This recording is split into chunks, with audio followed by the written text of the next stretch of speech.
Vamos agora à entrevista do dia com Rodolfo Gamberini. A entrevista foi gravada na última terça-feira com o economista Antônio Correia de Lacerda. Nosso entrevistado de hoje é o economista e coordenador de pós-graduação em Economia Política da PUC de São Paulo, professor Antônio Correia de Lacerda. Professor Lacerda, obrigado por estar aqui conosco no Jornal da Gazeta. Uma satisfação, Gamberini, falar com vocês.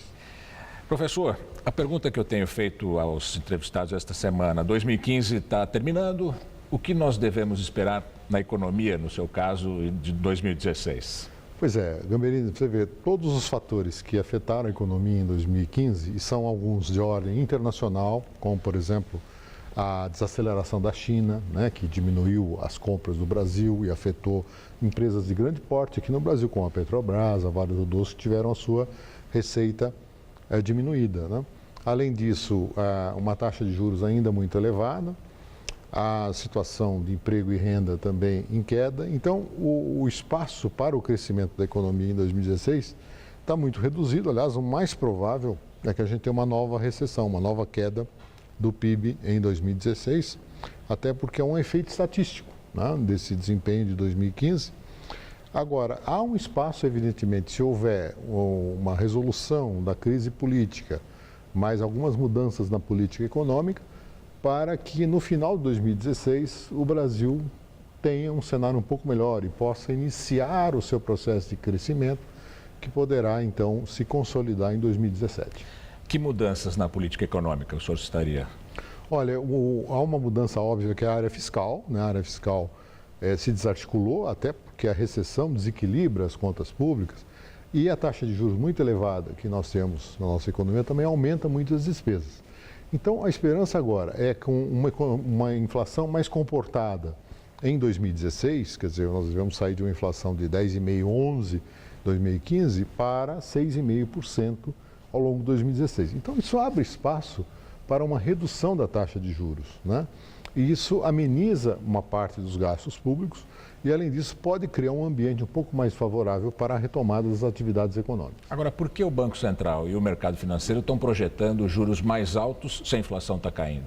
Pois é, essa é uma grande incoerência e, a meu ver, um erro de estratégia, né? Porque, na verdade, não adianta mais olhar o retrovisor. Quer dizer, essa inflação que ocorreu em 2015, ela é decorrente de câmbio, que desvalorizou, o real se desvalorizou 40%, 50% em relação ao dólar, tarifas públicas, energia, transporte, combustíveis, que cresceu, e são fatores que não se repetem, pelo menos na mesma grandeza, em 2016. Então, com uma economia em queda e sem a pressão dos preços administrados, a inflação vai se acalmar, então é um momento de você criar condições para reduzir juros.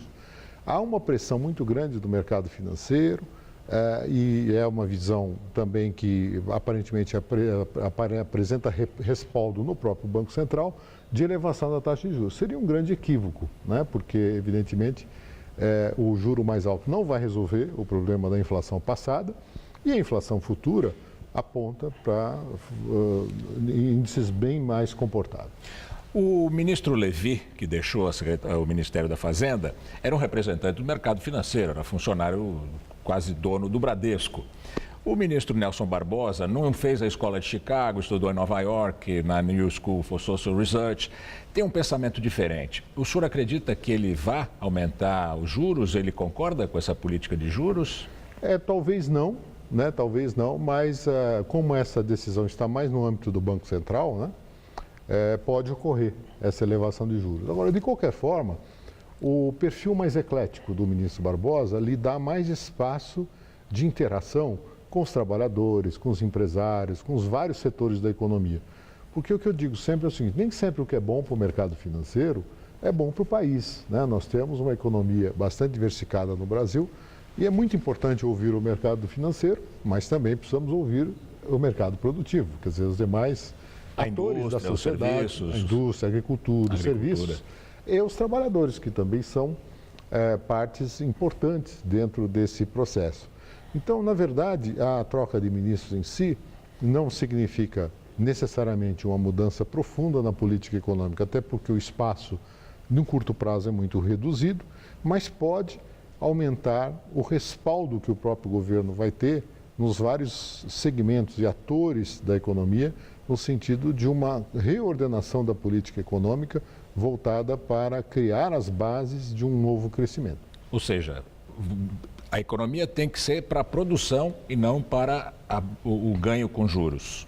Exatamente, quer dizer, porque na verdade, se nós criarmos uma sociedade de rentistas, né, que é o que basicamente temos no Brasil, você vai estar estimulando exageradamente o ócio e a especulação financeira em detrimento da produção, do consumo, da renda, né? Do emprego, né? Então, nós precisamos, ao mesmo tempo, ter um mercado financeiro sólido, estável, mas também não deixar que a taxa de juros muito elevada ou a especulação desenfreada inviabilize as atividades produtivas. E é muito fácil a gente fazer esse cálculo, quer dizer, qual que é a taxa de juros ideal? É a taxa de juros que seja compatível com a rentabilidade que você tem nas atividades produtivas.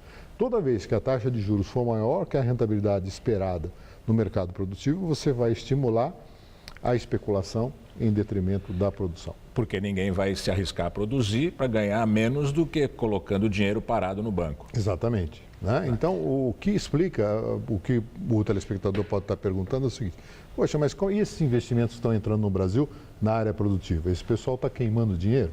Não, é que eles têm uma visão de longo prazo, necessariamente, e estão de olho nas oportunidades do Brasil. E, claro, contam com uma normalização da economia brasileira. Quer dizer, o Brasil, em algum momento futuro, vai ter uma taxa de juros compatível com a média de países em desenvolvimento. Eu não digo nem comparável aos Estados Unidos, claro, a Alemanha, né, que são taxas de juros muito baixas, mas pelo menos compatível para países em desenvolvimento. Só para dar alguns números.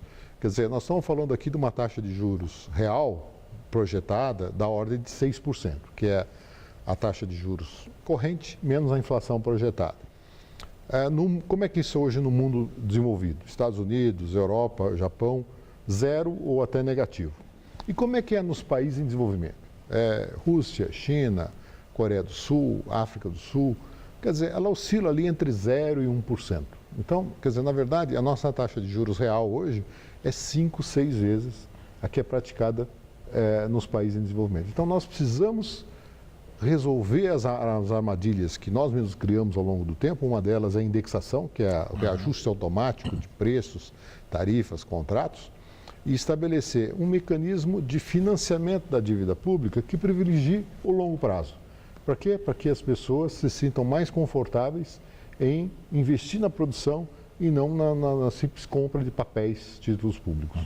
O senhor, numa resposta agora há pouco, disse que o ministro Nelson Barbosa deve contemplar também os interesses dos trabalhadores. Eu não sei, eu tenho minhas dúvidas se o PT ainda representa interesses dos trabalhadores, mas o PT falou agora recentemente, postulou a alíquota de 40% de imposto de renda para os mais ricos. O senhor acha isso possível no Brasil?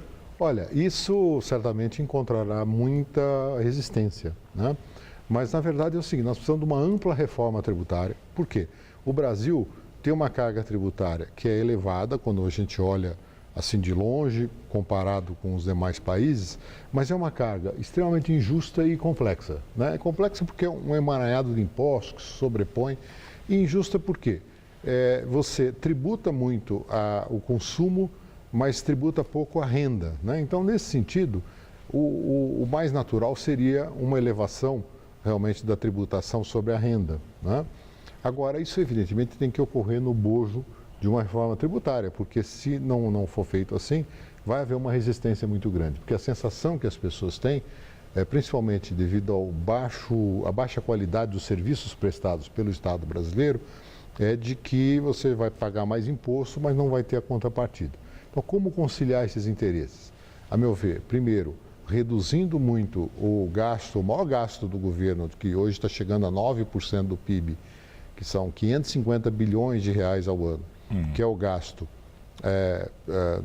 com juros, pagamento de juros sobre a dívida pública, restabelecer uma melhora no ambiente de gastos públicos de uma forma perene, né? Não apenas ao longo do ano, porque esses ajustes de corte de investimentos, por exemplo, são um verdadeiro tiro no pé, porque o Estado corta investimento, ele desestimula as atividades, desestimula o investimento privado. Arrecada menos, né?